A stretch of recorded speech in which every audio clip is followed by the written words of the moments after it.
I'm being joined by Nafeez Ahmed. It's nighttime where you are. It's morning time, or I guess it's late afternoon where you are. It's morning where I am. Just by way of a very short introduction, Nafeez has been an investigative journalist, I think almost for 20 years now, close to that, right? And he's formerly an environmental writer at The Guardian, but he's also written for a bunch of other papers and magazines, The Independent, The Atlantic, Foreign Policy, others. You're currently the systems shift columnist at Vice, which at some point I'd like to understand more about, because that's a pretty rare thing. Very few people, I think, acknowledge systems or think in systems. And it's actually one of the things I've really appreciated about your writings for years now. And you're also a research fellow at the Schumacher Institute. Before we sort of get into the conversation, I just want to know how things are with you. Where are you in the world and what's happening there with the pandemic, and how are you coping? So, I mean, I think us personally as a family, I think we're really fortunate. I feel to some extent, compared to many other people in the UK and probably around the world, we're quite privileged. We're kind of here, kind of holed up in London, and as a family, I think it's been a shock. I've got 3 kids. They've had to get out of school and all the rest of it. So we're kind of just adjusting to this new way of life, which I think everyone is now kind of thinking about, what does this mean? So that's dealing with managing the fact that we have elderly parents and relatives on both sides, mine, my wife, has been scary. The concern that people close to you could actually pass away as a result of getting this virus has been really alarming. Something I think many people are experiencing. And so, I remember when I was telling my friends about this, I think when the virus first kind of made the news, I remember telling my colleagues at work and my friends that this is going to change the world. And they just kind of looked at me like, what are you talking about? Nafeez is often one again, with this crisis, collapse, blah, blah, blah. Yeah. And it was actually a struggle, even then, trying to get people to realize what was coming. And I was constantly telling people in the office that, guys, we're going to have to slow things down. We have to shut down. I'm not going to want to come to the office. And they would just look at me like I was mad. And it's one of those situations where when things actually happen, you don't feel vindicated. You just feel worse. Yeah. You wish that you were wrong. Yeah. So it's like that. And I think you guys have probably experienced similar things with, Post-Carbon Institute has been ahead of the curve for many years on so many things. So I think for many of us, it's been, I guess, seeing the way things are happening has been shocking, but also in some ways not entirely surprising. That's the strange thing about it. I think the specificity of it is always worrying, alarming, surprising, but so much that's happening is also things that you and I have been talking about for years, these kind of issues. So there's all of that. But yeah, so I think personally it's been challenging, but we're okay. I think the biggest thing in our context, which I think in the States there is a parallel struggle, is really, what's our government's doing in response to this. And as a journalist, my response has been attempting to cover the way the Boris Johnson administration has really essentially messed up its response in so many different ways. I mean, it's a combination of neoliberal ideology, kind of bizarre scientist kind of fetishization of mathematical models, coupled with complete idiocy and incompetence, all in this perfect storm of failure. But kind of lurking behind the scenes, I think, and we've seen this with the Trump administration, is this kind of constant concern about stock markets, constant concern about GDP, constant concern about keeping business as usual afloat. And that keeps kind of coming into conflict with the fact that action needs to be taken. Um, so personally, I've been responding a lot to that as a journalist as well. Yeah. Now I think the Trump administration and the Boris Johnson administrations appear to be quite. There's some coordination going on. I mean, the science paper that kind of triggered the Brits into action also triggered the Trump Right. administration into action, which is Right. kind of interesting. Yeah. It's been fascinating for me to see from thousands of miles away. Feels like the UK government tried this. Well, let's just get herd immunity or something going, right? And then quickly hit the brakes on that, and also almost hearing some of Johnson's rhetoric, he sounds like a socialist on some level. Some of the plans, at least I've heard them talking about, are things you were sort of inconceivable before. On our end, we're seeing some of that too, but now we have Trump almost, well, he tried to dismiss this from the beginning and wish it away because it was inconvenient. Then it felt like the government was maybe taking some serious response, and now he's talking about opening it back up for Easter, like the resurrection of Christ. The economy is going to come back, Yeah. Which is like, wow, what is going on? So clearly, the whole idea of the emperor having no clothes. If we needed evidence that our technocrats, in government and our political leaders don't really know what they're doing, kind of have evidence of that, I think, on a daily basis. And psychologically, Yeah. I mean, what you were saying, that's where for me, yeah, I feel no vindication either. We've not spent a lot of time at PCI warning specifically about risks associated with pandemics, but we have, like you, I think, have talked about systemic risks in the system, and that it's almost like, it could be a shock from any angle will tip the whole thing. Um, there's no satisfaction, in if that's what this moment is, and being right about that. And in fact, there's a lot of consternation, I think, for me to see people continuing to get it wrong, you know. Um, but I'm glad to know that your family's okay. People are probably bouncing off the walls, I imagine, a little bit because you're stuck inside for hours Yeah, on end. absolutely. Yeah. Yeah. I mean, I don't think it's quite kicked off yet, but Yeah. yeah, it's Right. like the kids are just, it's been, my wife is running around like doing homeschooling and working. Hmm. I'm also working and then suddenly doing homeschooling, Yeah. and it's just nuts. Yeah. It is nuts. And depending on how long this lasts, could have long-term impact on our kids. Yeah. Which is, I mean, look, other generations have gone through. You think about the generation of of Brits who went through, the bombings, right? Hiding out, fleeing the city, whatever. Talk about psychological trauma. I mean, other generations have experienced it too. Being stuck inside, and containment for weeks on end is pretty tame, I think, in comparison to some of those things, but probably will have an impact on people.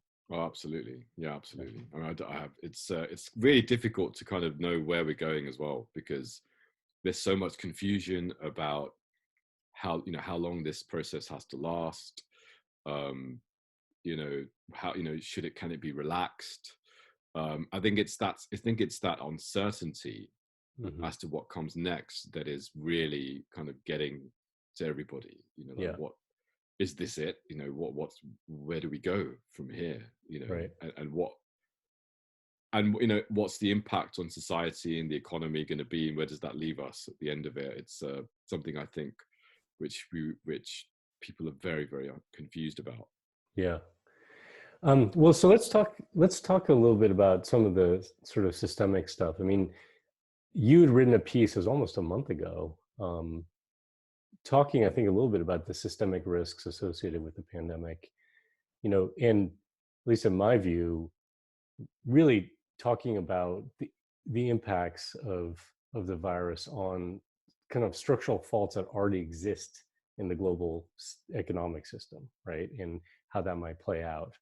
Um, it feels like, that was almost a lifetime ago that you wrote that piece. I'd like to talk to you about how your thinking may have changed or how things have evolved over that time. But first, maybe you just take a minute and talk about some of like maybe what your key focus was in that piece when you're talking about synchronous failure and global phase shift. What do you mean by that?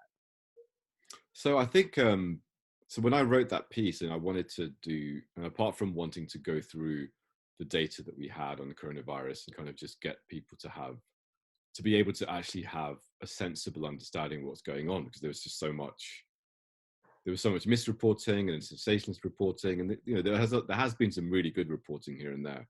Mm-hmm. But just to give people a sense of, you actually want to understand this thing, what is it? Why is it happening? Why is it happening now?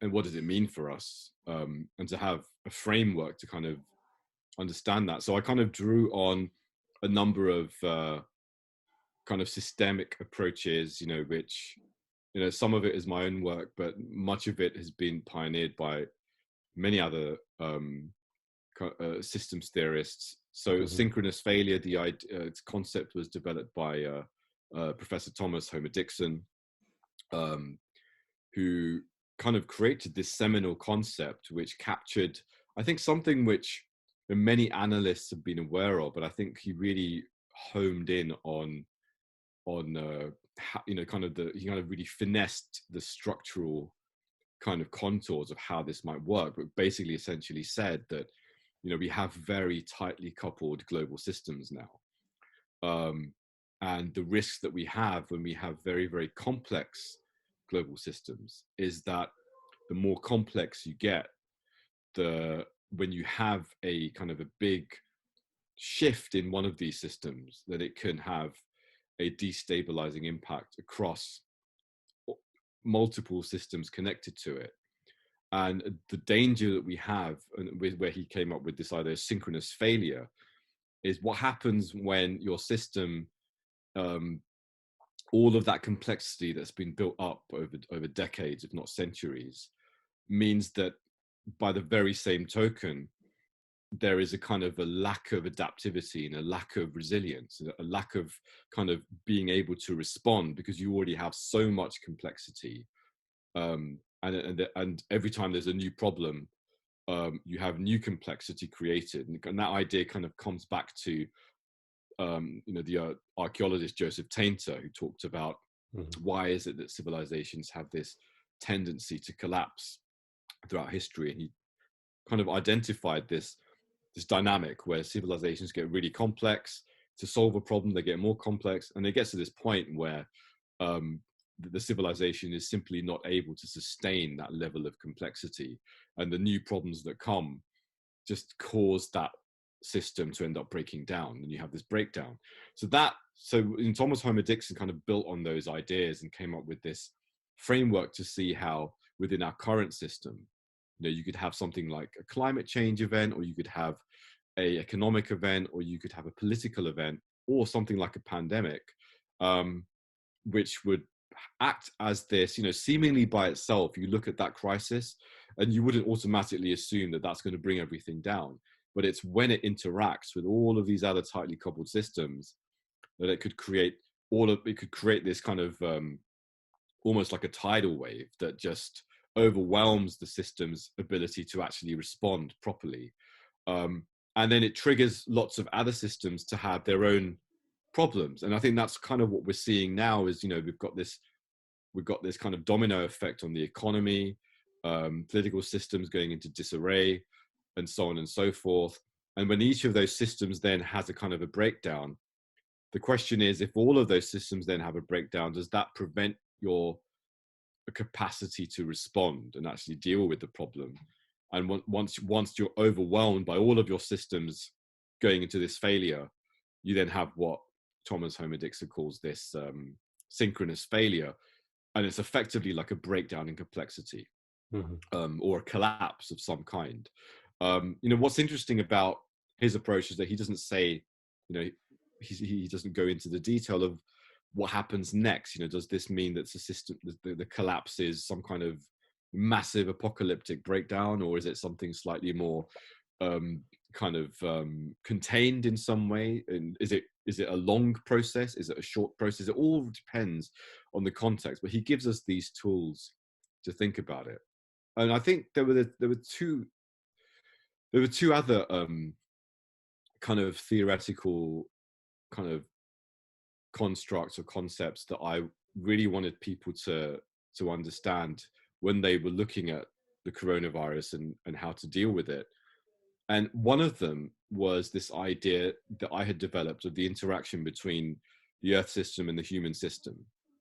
And it was basically this, and to break it down into a simple kind of way of seeing it, you've got an Earth system disruption, which is driven by things we're very familiar with, whether it's climate change or resource depletion or things like that. And in this case, I think we can clearly see that something about the way in which human societies have expanded, industrial civilization kind of moving more and more into encroaching on wildlife and interfering with natural ecosystems, has created this vulnerability towards diseases jumping to humans in different ways. And the coronavirus, I mean, no one has been able to say yet that this was heightened by specifically the impact of climate change or specifically the impact of certain things. But scientists have been saying for years, if not decades, that a pandemic of some kind is going to happen. And they've been saying it because they're aware of all of these trends. And they're saying sooner or later, we're going to be hit by a pandemic. And actually, what's worrying about it is the coronavirus is still, the new coronavirus is a mild type of disease compared to unknown diseases that are out there, and even diseases that we've had previously. It's not as bad as it could have been. In a way, it's almost like a dry run for another potential pandemic that could be around the corner if we continued on this path of endless kind of expansion. So you have this idea of Earth system disruption, and then you have the way in which that impacts on human systems. So then I have this idea of human system destabilization. And so, your Earth, things will happen in the Earth system like this, and they will have these destabilizing impacts on the human system. And as a result of that, what happens is often your actors within the human system, they respond not directly to the Earth system disruption, but instead they respond to its symptoms. And one of the examples that we could see just in recent history is, for example, what's gone on in Syria, where we've had lots and lots of studies that have come out talking about how climate change was this kind of background process that had exacerbated the drought cycle in Syria. It had kind of, devastated farmers.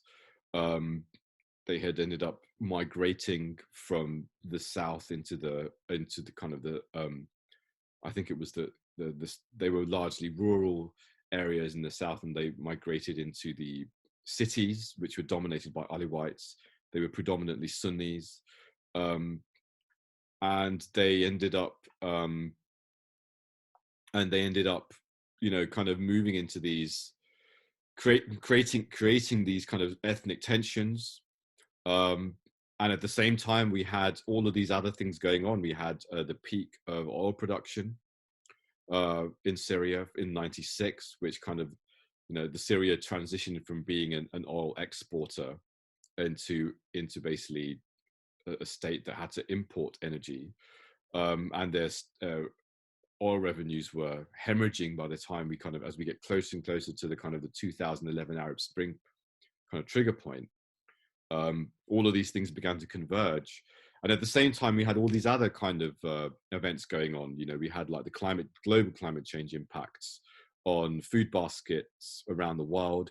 So we had all of this kind of perfect storm of events, and I think what's interesting to see is how all of that Earth system disruption, when you look at what actually happened in Syria and the way Bashar al-Assad responded, the way protesters responded, the way the United States and Russia and Iran responded, no one was talking about or thinking about Earth system disruption. No one cared about climate change. No one thought about resource depletion. No one thought about these complex interlinked things. There were scientists and experts and kind of informed commentators who were pointing some of these things out, but no one was actually looking at these things and saying, maybe we should think about these things, how we respond. Instead, it was geopolitics, oil, money, terrorism, blah, blah, blah, blah, blah. So your whole human system essentially moved into this response phase, which had nothing to do with the things that triggered it. And that destabilization further destabilized things. So we had all of that military conflict and all the rest of it. And so what happened as a result is that your human system went into this process of self-reinforcing destabilization, which inhibited a capacity to respond to what was going on. And I think in some ways you could look at the Trump administration coming into power in 2016 and say, the Brexit elections and the kind of the consequences of that are two examples of how across the West we actually had these really maladaptive political responses to a crisis. Like there was a big migration crisis that impacted the world, especially Western countries with, big concerns about this. But the response was essentially, let's kind of weaponize this kind of xenophobic politics and exclusionary politics, but again, had nothing to do with dealing with these problems at all. And as a consequence, the politics that resulted made us far more vulnerable to all of these crises. And so what happens, you fast forward, and what happens is, instead of us taking action such as the Green New Deal or building resilience and doing things that, have certainly become more mainstream as people have become aware of the crisis in the last few years, which is a good thing. But instead of those things being part of the policy instrument on the table, we had the opposite things. We had, things being slashed. We had, environmental protections being done away with, oil and gas being ramped up. It's been mad. It's kind of madness. And so here we are in 2020, and we have this pandemic which is raging around the world. So what's essentially happened is that human system destabilization has allowed Earth system disruption to continue. We haven't done anything about it. So those causes, those systemic processes continue to brew away. And as they escalate, the human system is weaker. And so the concern that I had was that we're already part of this, and scientists talk about amplifying feedbacks. So we have this amplifying feedback process where Earth system disruption drives human system destabilization, which weakens our capacity to respond. When we have another Earth system disruption, that's now amplified, which further weakens the human system from responding. And then you have an amplifying process. And the result of that is your human system goes into this process of decline as Earth system disruption escalates. Now, when you look at that model, it's a way of kind of just thinking about how and why a process of collapse can begin, why it might take a certain period of time, and how it can end up kind of self-reinforcing. But also, when we look at that, we can see how at every step of the way, none of this is inevitable. There's always a possibility of actually changing the way that we respond. It's not a process that is built in at any time. And even when you go deeper into that process, there's still a possibility of pulling back. And even though you may unleash certain processes, but there's this possibility of adapting. So the third framework that I wanted to get out there and have people make sense of things was produced by C.S. Holling, an ecologist who found a really insightful way of framing the life cycle of natural ecosystems, and which is highly relevant to understand how systems kind of grow and decline. And when you apply it to the human societies or industrial civilization today, provides a really insightful way of understanding where we are and why we're facing the kind of things that we're facing right now. So he kind of had this 4-stage kind of classification for the stages of the life cycle of a system. So you start off with this kind of this growth phase, and it seems like we had maybe 500 years ago, our civilization, our current civilization, began this growth phase, which kind of began to accelerate almost exponentially around the time of the Industrial Revolution. And then we had this kind of 100 to 200 years of quite rapid growth, which began to kind of level off to some extent between 1950 to 2000. But certainly I would say around 1970 to excuse me, to year 2000 and 2003, 2004. You can see that as this almost like this kind of stabilization of what C.S. Holling calls this conservation phase, when the system is really consolidating itself. And one of the things we probably noticed at that time, I think that period coincides with what some would have said was kind of the golden age of neoliberal globalization. Certainly from 1980 to the year 2000. But then since then, using C.S. Holling's framework, he then says that systems move into this kind of release phase where the system begins to weaken, it begins to break down, it begins to decline. We see lots of releases of energy. And one of the things that happens is, as the system breaks down, there is a lot of kind of chaos and uncertainty. And this kind of paves the way for what he describes as this fourth phase of reorganization, where there is now this space to reorganize the system and create a kind of a new life cycle. So there's a new kind of phase for a system, and the system could be a new system, could be a new kind of structure. But it appears to be the case that right now, all of these, looking at all of this data and using his framework, that we are moving into that release phase, and that we were moving into the release phase, before the pandemic.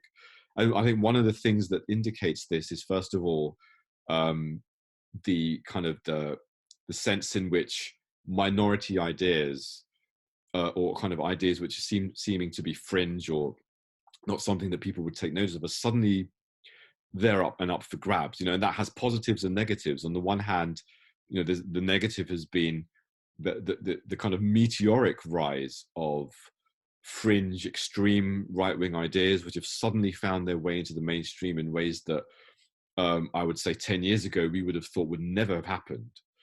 But also we've seen how groups like Extinction Rebellion, the Sunrise Movement, the idea of the Green New Deal, many ideas and policy ideas and things which, again, 10, 15 years ago, we would not have expected these to be on the table, have now become not just mainstream, but in some cases have actually become policy, to the extent that you have, the European Union accepting the idea of the Green New Deal. It's now official part of their strategy.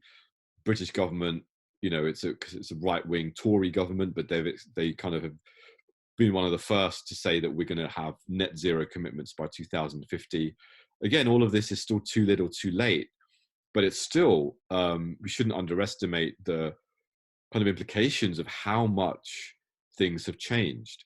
But of course, those are kind of cosmetic things. And I think one of the key things that we've seen in this last few years is so many other factors to do with the energy system, the acceleration of climate change, the kind of increasing alarm signals about the food system, water scarcity escalating, all of these red flag indicators of fundamental processes going deeply wrong with how our civilization is structured, how the system is operating, all of which indicate that, yeah, we've definitely been moving into this decline phase. But at the same time, one of the things that indicates is that the ability to, for small perturbations in the system, for kind of micro actions, for kind of small groups of people, and so on and so forth, to have an outsized impact, to kind of have a much more wider consequence of how the system goes forward in the next few weeks, months, and years. And that's all changing. It's all up for grabs. So essentially, what I wanted to kind of really communicate to people with that piece was that the pandemic that we're seeing now is really just a part of this wider systemic process where we've essentially moved into this last stage of the life cycle of civilization. And that puts us in this, you know, on the one hand, it's very scary and very frightening and very alarming to find ourselves at the kind of the tail end of a civilization that all the signs are telling us that it's on its way out, essentially. But at the same time, there's also this unprecedented opportunity to play this role in what comes after, in this new life cycle. And so we find ourselves in a way on the cusp of this emergence. And I really wanted to have kind of create this sense for people of this openness that what may come after, that even if we're seeing this, of course, we're going to see a lot of really bleak things in the next few weeks and months, you know, as we move into this, move clearly into this, into the deepening impacts of the public health catastrophe that our governments have essentially ushered in by failing to take actions that they needed to take early on, and so on and so forth.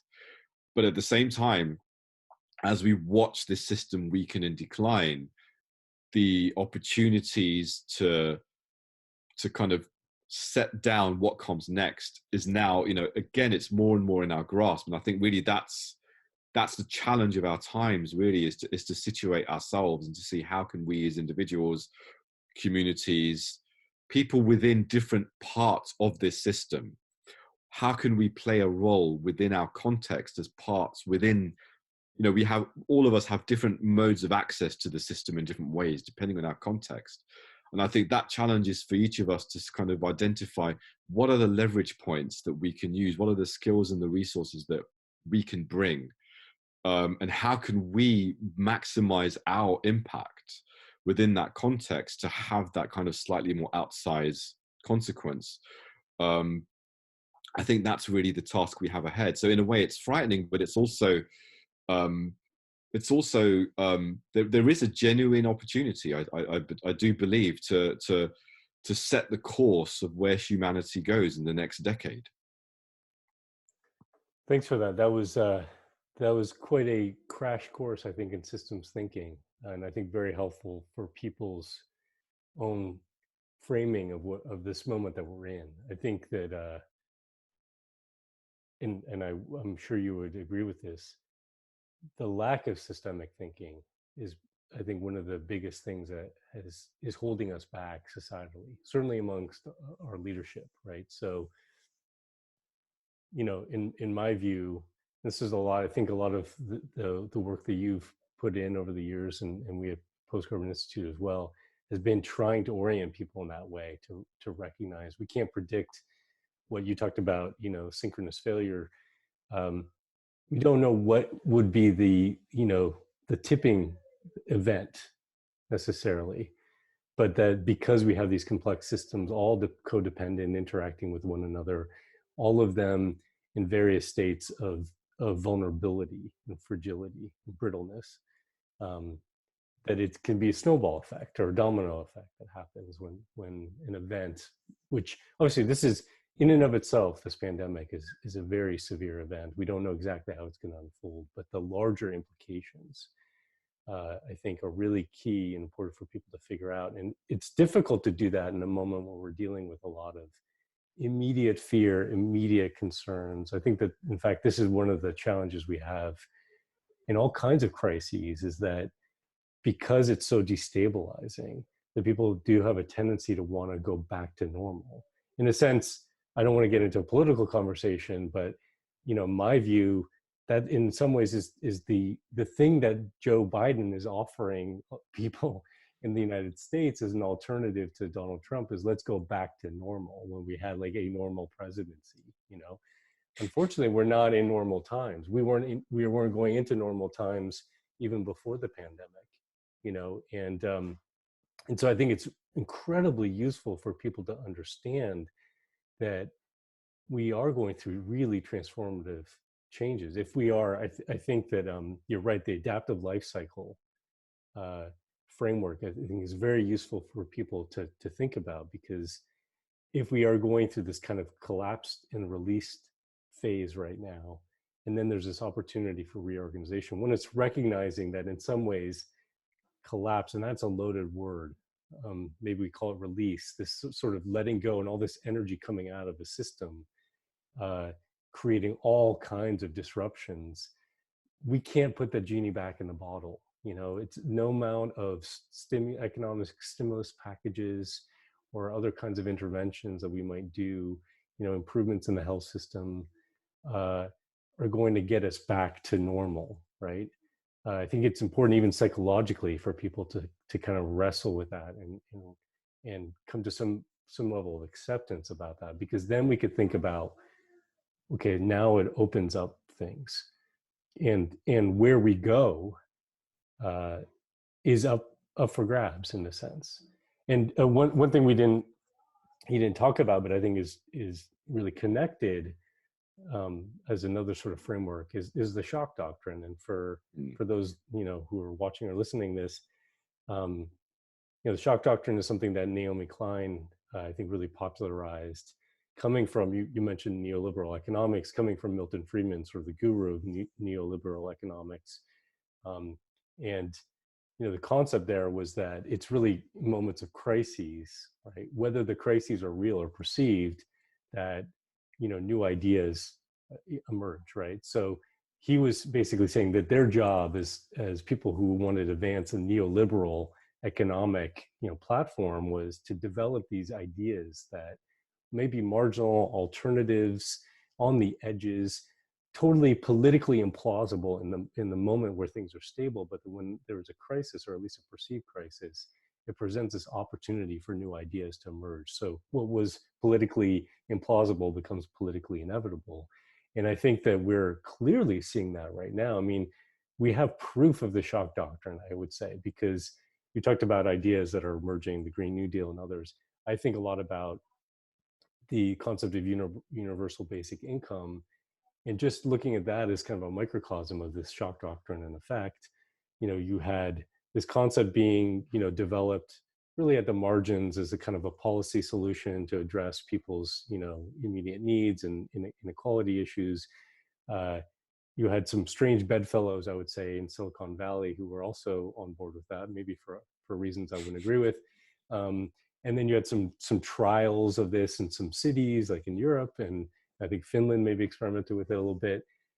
Then you had here in the United States a relatively marginal candidate running for the Democratic, you know, nomination, who's really running on this idea of a universal basic income. We'll send $1,000 checks to every adult in the United States every month. Put that on the sort of the platform. Now you have a crisis that hits, you know, and it's very feasible at this point. I mean, they're talking about cutting maybe one check right now for people, but especially if this thing lasts, I could see that this becomes policy here in the United States. So in a very short period of time, you know, an idea that was really marginal becomes institutionalized. And I think that we're seeing there's going to be a battle here in a sense, because I think what some people are trying to offer is a return to the conservation phase, right? That they benefited from, right? So a lot of, you know, policies and interventions are about trying to get back to where we were, which is this idea, like, let's get back to that stability. And then other people offering kind of shock doctrine ideas, that the shock doctrine itself is kind of agnostic, right? It could be used for good, it could be used for ill. And I think we're going to have a lot of battle lines being drawn and opposing ideas and visions. But what's clear is that the status quo can no longer hold. And we already had that clearly in place, I think, with our current energy system hitting the wall, and climate change, and biodiversity loss, and, you know, inequality that has reached a point in certain countries that is just simply untenable, you know. So what do we do now, right, is I think the key question. So I'm curious if this is a moment, right, for reorganization. What would you kind of advise people who are listening to consider? And obviously this is maybe thinking a little bit beyond the immediate crisis that that we're in? Yeah, I mean, part of the challenge with this, thinking about this, is that we, the immediate crisis is almost overwhelming in its kind of current impacts. It's like, apart from the fact that we're surrounded by it, all the time now in the mainstream, in the media, it's always being covered, and it's kind of superseded all other coverage of anything else. And that's not necessarily a bad thing, it's a good thing. It's the way our media system operates. It's a little bit maladaptive in the sense that, again, it's very reactive. And it's worth just bearing that in mind. The media system is our kind of collective sense making capacity, and it's completely dysfunctional. It's just reacting again to the symptom on its surface. Coronavirus, blah blah blah, and it's like it's very reactive. And when we see the play of the politics and the way the political system has responded, again, you can see that kind of reactiveness. It's not really. It's emergency mode. We're in this. Political scientists use this concept called the state of exception, where they say, when there's this massive crisis, and it triggers these national security doctrines to come into play, and what they do is they kind of elevate the state to this position of emergency kind of empowerment, where anything goes in order to protect security, but it also can be very, very the kind of the lasting consequences of that. And I think we see this in relation to international terrorism, are draconian politics, often it's a regressive slide into kind of the militarization of your societies. So there is that risk of is that the direction that we're going in? And I totally understand why there are many people who are alarmed about that, and there are some people who are obviously skeptical about coronavirus and kind of latching onto conspiracy theories, but because they have this sense of concern and alarm about where does this go, what's happening when we're having all of this lockdown. And I think one of the things that it's worth bearing in mind, first of all, is that all of that stuff that ends up happening, all of this stuff that happens in terms of the response of these political systems, the need to have all this emergency stuff. I mean, all of that stuff could have been avoided to the extent that it's coming in, and is always exacerbated by the fact that you don't actually do root and ground kind of system change. When we've left it to the last minute, when we're kind of not responding properly, that's what you've done. You've left it open. So eventually the state is going to have to come in this full-blown emergency capacity, throw out all of the, throw out all the laws and kind of due process that we've had, because now there's a massive emergency and you need all sorts of extraordinary powers to contain and deal with that emergency. So I think it's worth remembering that, that clearly that process is now happening, and to some extent it's locked in. I mean, it's not necessarily going to be like that forever, but I think we have to accept that process is now there. States are responding because they failed. They're now locked into certain, there's going to be, no matter what happens at this stage, there's going to be a public health catastrophe. Healthcare facilities are going to be overwhelmed. I mean, there's idiots out there who might be optimistic about this, but it's just not based on data. So that's going to happen. And as that gets worse, it will bring in all of that machinery into play. And that's not necessarily a result of a conspiracy. It's completely predictable. It's the result of what happens when a system is weak. It ends up having to kind of harden itself. And all of that is a result of the brittleness of the system in a way. So that's all worth remembering. And so against that background, I think what's important to realize is that there's lots of things that are going to happen where we won't be able to control those outcomes. We're not going to be able to control what governor so and so does and says necessarily. I mean, of course, there's things that maybe some people might be able to do. There may be influence pathways and things like that. And we shouldn't discount that. And if there are ways of influencing those systems, in the near term, whatever, that's totally fine. And we should all do that. And, I still try to do stuff like that with my journalism. You do that kind of reactionary reporting and you try to cover what's going on and correct it. And that we always need to be doing that. But I think remembering that there's a long game at play is absolutely critical. And I think looking to where we can be effective in planting seeds for that long game is going to be critical. And I think where we're going to see as this kind of weeks and months kind of continue, I think there's two interesting things that are going to happen when we can see the signs of that. The first thing is that governments which have essentially favored, GDP over human life, one way or another, are not going to be looked on very favorably within a year. And it really doesn't matter what side of the political fence you're on. Because basically, I mean, fundamentally, people are going to watch their relatives dying needlessly, and they're going to realize that someone was responsible for this. And they're going to look at the decisions that people like Boris Johnson made and people like Trump made, and they're going to say, this has happened on your watch. So I think there's going to be a huge political shift in that sense. Again, where that goes and how different people want to exploit that, does that mean it's the end of the Republican Party? I don't know. We've seen that these particular political systems and economic systems are still, in their own way, they have a certain resilience about them. They're quite quick to move things around to try and recalibrate things. But we need to be aware of that reality, that there is going to be a lot of anger. There's going to be a lot of confusion, a lot of concern about why this is happening and who's responsible.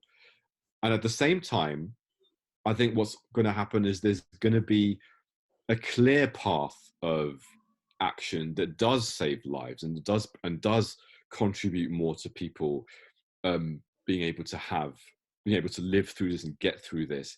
And it's going to be based on all the values and all the thinking that isn't part of that system that created this mess. It's going to be communities and politicians and businesses, from within what we might say are kind of parts, the big levers in the system, as well as outside of it, all of them saying, whoa, wait, this is completely unprecedented. We need to do something. And I think that's a moment that I've seen that's quite interesting, exciting to see, that genuinely, people that we may have, that we don't like maybe in public life, whether it's people in Silicon Valley, whether it's people in incumbent governments, taking action because they've realized the devastation of life that they've allowed to come in. And I think this is interesting. So, for example, when we saw the fact that the Trump administration, when they received this report from the British science advisors, they did, the Imperial College London did this model. There are still flaws with that model, but basically correctly said that the current strategy is an absolute disaster.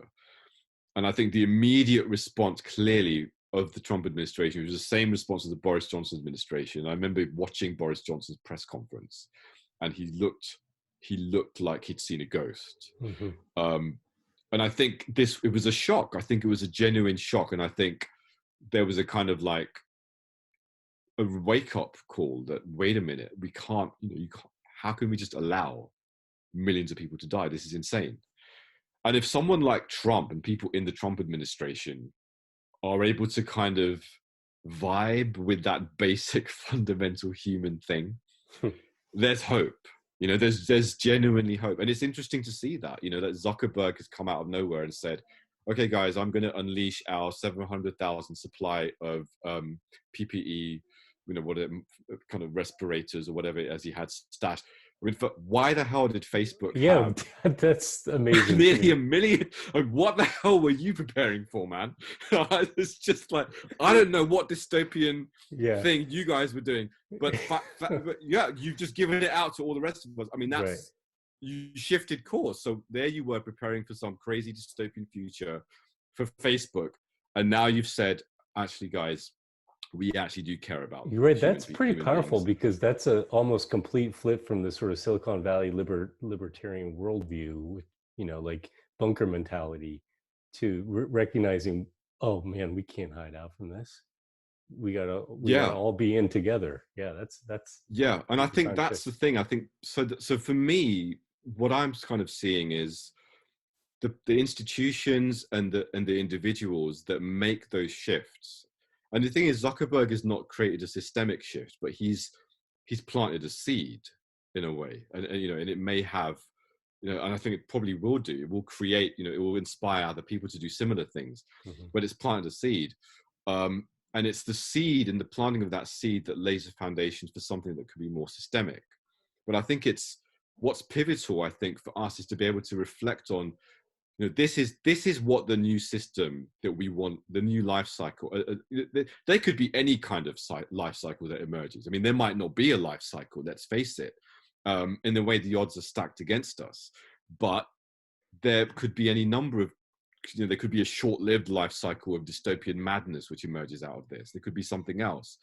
But I think we want to look at what is actually possible here, and what's possible, and what has the greatest chance of success. And what I think this crisis is teaching us is that those cooperative values that we associate with protecting life, they're not just nice, maybe, socialist ideals or something like that, which some ideologue came up with in the past. They actually have an adaptive, objective function. And if we're going to evolve into that next stage, we need to find a way to institutionalize those values into the systems that we're ushering in. If our systems that we want to bring in, the organizations that we work in, or the structures that we're part of and that we're building, if they're not able to bring in those values in some way, in a fundamental way, into how they operate, not only will they not survive, they will not be able to contribute anything to what we're dealing with right now, and what we're going to be dealing with in the future. And I think that's what we're starting to see, is that a system that's truly resilient, it's not, I mean, look at these systems now grappling to try and, we have to protect people. So what do we do? Let's suddenly grab this UBI idea that has been floating around. And so that's kind of, we're seeing that kind of happening. But what we really need is to kind of build systems which are able to bring up and kind of leverage these kinds of ideas, and innovate these ideas from within themselves. So we don't, rather than us kind of scrambling for answers, which is what we do, what we see now, this haphazard kind of response. We're going to kind of throw money here and throw money there and hope for the best. And, to some extent, it's going to kind of maybe offer kind of a minimal lifeboat response. But I think the question we really have is, when all of this comes crashing down, because of, the economy as we know it is not going to survive this, and there's all sorts of reasons we can see that. But we're at the beginning of the collapse of the shale industry, which has been long predicted. We're at the beginning of how these things have a ramifying effect on the markets and on economic growth and all the rest of it. So that challenge of, how do we move into a system of engaging with material production and consumption, which is necessary to some extent, but it's stable and equal, and fair, and works in parity with our environment, allows us to meet our basic human needs, but fundamentally allows us to flourish as human beings. And I think that's the vision that we need to be kind of looking at. How do we move into that? Yeah, I think it's really interesting that if we recognize that there are going to be a lot of actors and forces who want who want to do whatever they can to return us to what was perceived to be kind of the normal status quo state of affairs. And we can come to sort of an internal acceptance that despite whatever efforts they may make or we may make, that's an impossibility. It may be there may be a temporary there, but we know because of all of these various interrelated systems at risk that if it's not the pandemic that tips us, it will be something else soon, right? We've got a looming climate catastrophe, by the way. So if we just kind of sort of accept, okay, those things kind of within the system trying to prop itself up will not succeed. Maybe we can support the ones that are pro-social and beneficial, but we need to create sort of new models, new systems. And I think there may be two areas there that are really key. One is what you're talking about, I think, and that's fundamental values. So we have had a system, this sort of modern capitalist system that we've been living under, which has been pushing the individual, self-interest button in us, and it actually is, some deeply wired stuff, within us as human beings, pushing that button repeatedly, putting it on overdrive because that's what the economy needs to grow, right? Is for us to consume more and to seek satisfaction through consumption. And being a good citizen is being a good consumer, right? And so we've had a system that has allowed, in the US here to have 500,000 people sleeping on the street and be okay with that, and other things that are just in some ways unconscionable, because we've told ourselves a story that we're all in it for ourselves, right? This crisis is forcing a very clear moral and ethical choice in front of us, right? Are we going to accept people dying? And so far, I've been proud, of the fact that it seems like generally the global community said, okay, we're going to hunker down. That's in a sense not just making a sacrifice because we're worried about getting it, but we recognize that we've got vulnerable people that we care about, and that provides an opening for us to say, well, what values do we really want to live by? And if we orient those values to sort of a new narrative, a new story that says we are part of a global human and ecological system where we're all interdependent, and that we find meaning and purpose and value in contributing in that way, even if it means we're sacrificing these other things like growth and, I can buy a new iPhone next year or whatever it is, I think there's opportunity there. And I think that that's a fundamental change that has to exist, right? And it should be a guidepost in a sense for the things that we say, this is worth doing or not worth doing, right? Does it push those buttons of communal interest? We are social creatures. We are that as much as we are driven by individual needs. So I think that maybe could be a guiding post for people. The other I would say is, I think I'm worried that we will see in all this chaos a consolidation of control over, I don't want to sound like a Marxist, but the productive, system, labor and capital, and you could see Amazon, for example. Amazon, I think, is growing right now tremendously. There's huge opportunity for them. They've already killed off a lot of local business. Now there's an opportunity here where literally businesses left and right, are on life support, if not going to die off, right? And they could step into the fold, these large corporations step in the fold and provide everything, or seek to provide everything. And I think more than anything, we need to really shore up our local resources, our local businesses, local food production, local energy production, local goods and services. Even, and this may sound stupid, but things like local bookstores really matter again, and if we're going to put resources to anything, let's try to support those things because we're going to desperately need that, so maybe those are two areas I think for folks listening, I would say, as a guidepost for where you might, put your energies. But fundamentally, I think This is why I really appreciate this conversation and your writings. Understanding the systemic, forces at play here, and that we are talking about major phase shift. We're talking about synchronous failure and a phase shift. This is the real deal here, whether it's this particular moment, this pandemic, or a larger story. That's what we're in. Yeah, absolutely. I mean, I think the points you raised are about localization are really pertinent. And what's interesting is how I mean, this crisis has triggered, and it's happened so rapidly, and I think we're only at the cusp of it.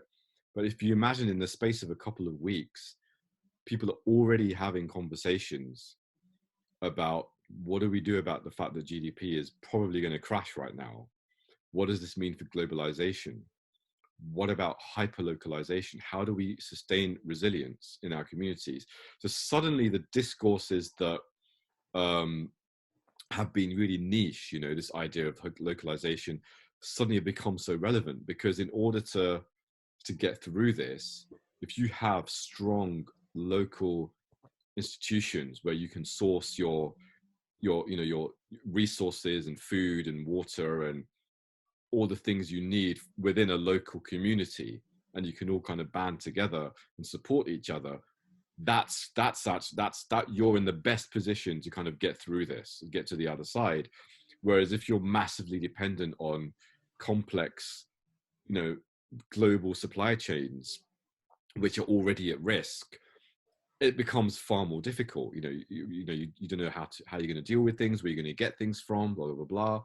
The fragility of the supermarket chains, the impact of panic buying and supply and demand, all of that stuff is we're seeing how brittle those systems are when in the face of a crisis. So there's been a lot of conversation about, I've seen various pundits talking about the fact that everything is now going to be hyper local, and it now leads us into this question of, are we going to go down this pathway of borrowing endlessly to sustain this massive government expenditure that is now coming, massively increasing the already unsustainable levels of debt, and not even to grow the economy, just to kind of keep people going like some kind of crazy life support machine. And what happens when you can't do that anymore, which, we're already at a point where we can't really do this anymore. So where are we going with this? This is not going to work. So there is this challenge now of, how do you hunker down? How do you care for the people that you love, the vulnerable people around you, but you don't continuously grow materially? And we're being forced to ask this question: what's possible, guys, human beings? What's possible? And whereas before we were constantly being told by neoclassical economists that it's not possible, you can't grow your economy and kind of like have too much leeway with distribution, is let it trickle down. And then we're told you can't have someone stopping you from growing your economy and continue to protect life expectancy. And we're always told what you can't do. I think now we're at this point, we're kind of being forced to ask this question of, we want to be able to feed people, clothe people, house people, all the rest of it. How do we do that in this way without having hyperglobalization, without having these massive complex supply chains? How do we do it?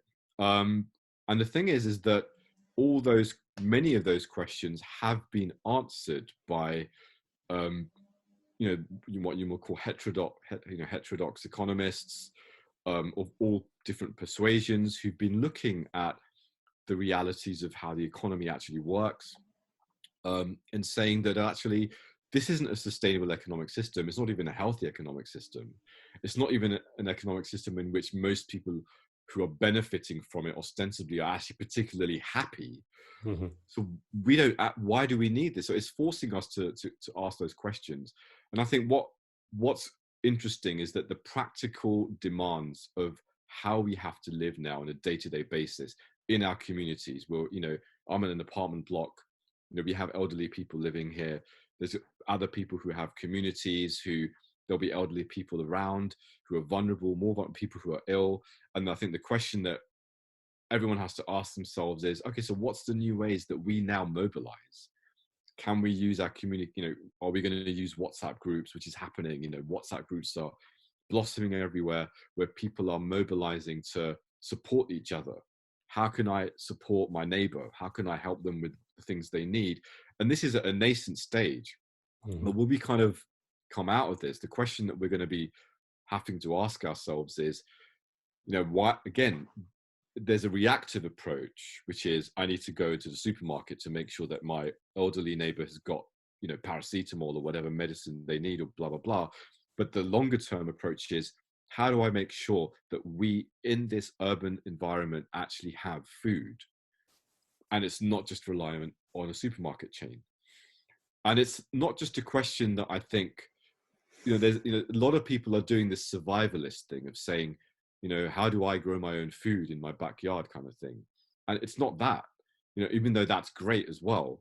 But I think that the answer is, how do we get people in the supermarkets, the people who run these businesses, the chief executives, to realize, wait a minute, this system of, calibrating our food supply and having it, just about ready to kind of deliver based on market considerations of what they think demand might be, and reliant on kind of giant agribusiness supply chains. Wait a minute, let's just rethink all of this. Let's think about a different approach.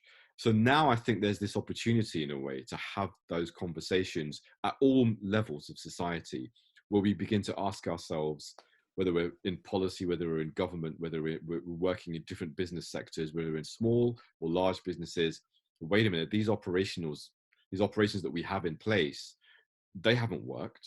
They haven't defended me. They haven't kept me safe. They're not working right now. How can I improve these? How can I make them work? And I think in a way, that's our challenge, is we want to be able to rebuild our communities. And we also want to be able to make sure that we can't convince people like Boris and Trump maybe, but are there other ways that we can have, cultivate this kind of really generative dialogue with all of these people in different sectors to say, guys, we need to have a fundamental rethink about how we're operating these structures, because they're not working. They're completely and utterly brittle. When there's another pandemic, or when there's another crisis, climate change or a resource depletion issue, this is, who knows what could happen. So let's rebuild and let's restructure and let's have that conversation. But I think the space is now opening.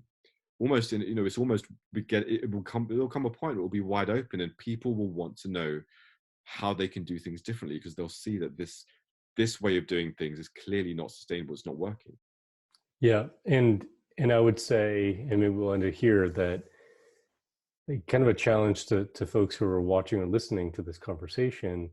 If you're one of those people, you are an early adopter to this, right? You're somebody who's seeking to understand and think about things in a more systemic way, and hopefully have either already arrived in a place or going through this process of sort of letting go of an expectation that the old system needs to stay, and to hold on to it with both hands.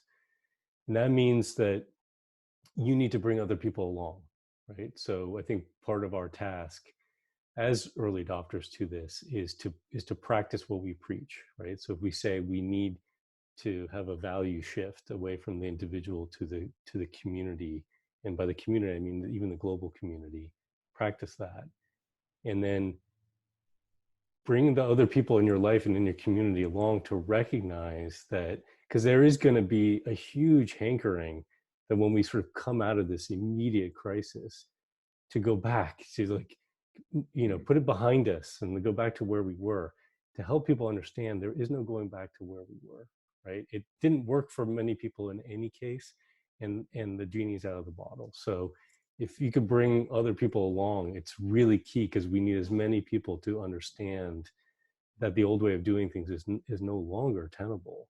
And then let's experiment. I don't know that there's a single solution out there, and the system that we've been in wasn't created overnight. The new system is not going to be created overnight as well. So it's okay to experiment and to fail, as long as we're doing it together and learning from it. So I really appreciate, first of all, your time, Nafeez, and then your continued exploration of these themes, I think, is really key. There's few people, unfortunately, I think, who are writing and certainly in the media that are doing that work. Hopefully we can get a little more systems thinkers out there, in policy and in the media and kind of every aspect of life. So I appreciate you being at the forefront of that. Thank Thanks you, so Asher. much. Thank you. I really appreciate the conversation. Yeah, take care. Be safe. I You hope too. your family is going to be all right, and let's stay in touch. Okay. Thanks, Asher. Thanks. Take care.